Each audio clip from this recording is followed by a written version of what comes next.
Jetzt geht's zu einem großen Club in Argentinien, um genau zu sein, dem drittgrößten.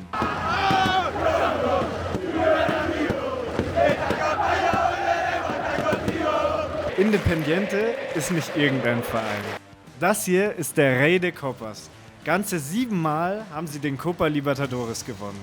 Das ist einmalig und hat außer ihnen niemand geschafft.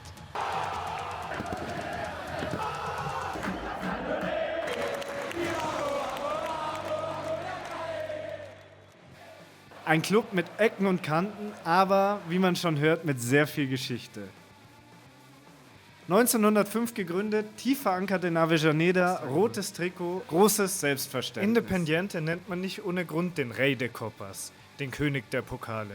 Sie haben die Copa Libertadores ganze 7 Mal gewonnen, öfter als jeder andere Club in Südamerika. Vor allem in den 70er Jahren waren sie nahezu unantastbar.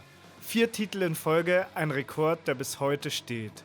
Und dann ist da noch ihr zweiter Name, Diabolos Rojos, die Roten Teufel, wegen des roten Trikots, aber vor allem wegen ihres kompromisslosen, aggressiven Spiels. Independiente ist vielleicht nicht immer oben, aber historisch gehört dieser Club zu den größten, die der südamerikanische Fußball je hervorgebracht hat. Dazu passt das Tor des Jahres.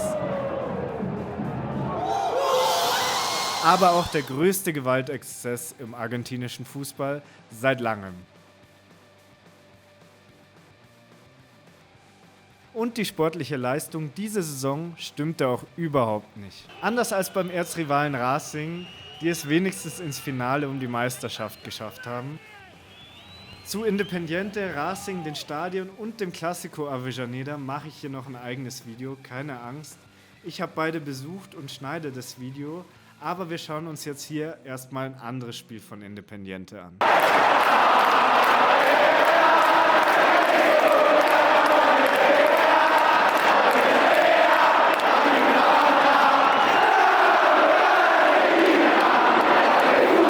Nämlich einen Abend, der den sportlichen Umschwung gebracht hat. 3:0 gegen Atlético Tucumán.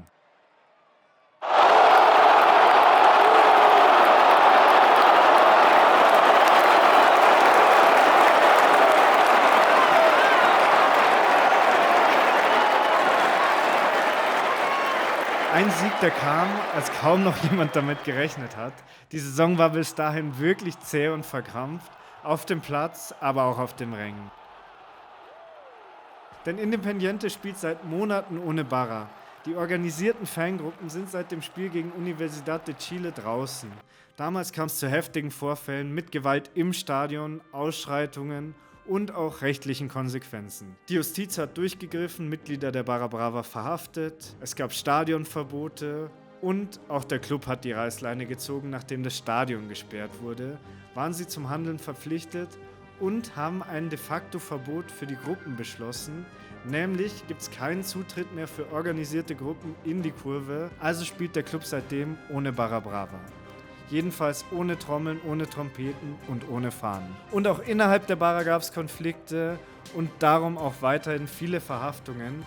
Also keine guten Voraussetzungen für gute Stimmung in dem Stadion, aber ich wollte das Stadion trotzdem nochmal aus einer anderen Perspektive sehen. Und es lohnt sich. Das Stadion ist schon sehr beeindruckend. Aber erstmal von vorne. Das Stadion liegt nämlich direkt neben dem vom Racing. Nur 200 Meter trennen die Erzrivalen. Hier im Viertel ist bei Spielen beider Vereine immer richtig viel los und die Stimmung ist wirklich gut. Also erstmal ein Bier im Fußballpub und dann ab Richtung Stadion. Hier konnte man noch ein Foto mit dem Copa Libertadores machen, das versteht sich natürlich. Independiente sieht sich selbst nämlich als wahrer Club des Volkes in Argentinien und tatsächlich als erfolgreichster argentinischer Verein im Selbstverständnis. Und wenn man die Copa Libertadores zählt, ist es tatsächlich auch richtig.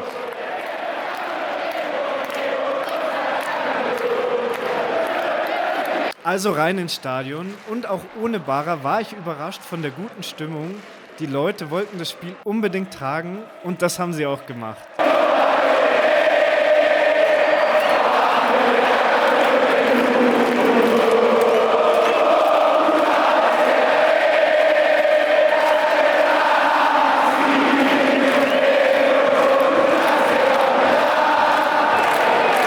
denn der Support wurde von der Mannschaft belohnt. Nach einer langen sportlichen Talfahrt gelang Independiente ein 3:0 gegen Tucumán.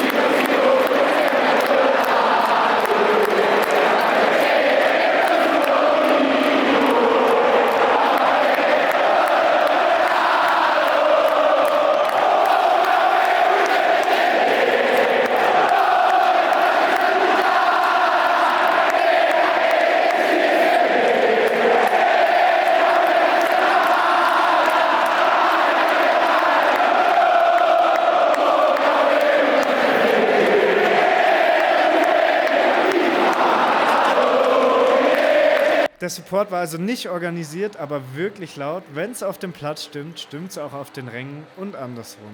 Dieses Stadion ist magisch und gehört auf jeden Fall zu den Besseren des Landes. Das Estadio Libertadores de América, Ricardo Enrique Boncini, liegt mitten in Avellaneda.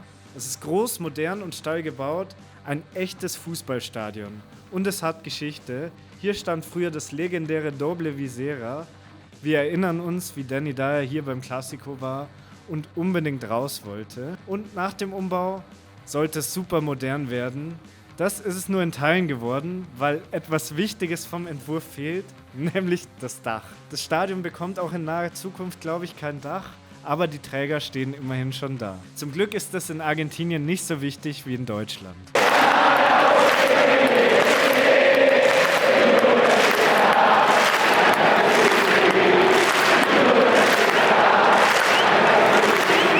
Vor dem Spiel hätte ich das nicht erwartet, aber nach dem Spiel kann ich sagen, ja, ein Besuch bei Independiente lohnt sich, auch ohne Barra. Die Stimmung war wirklich gut und es war ein Fußballfest, wie es sein sollte. Es hat Spaß gemacht.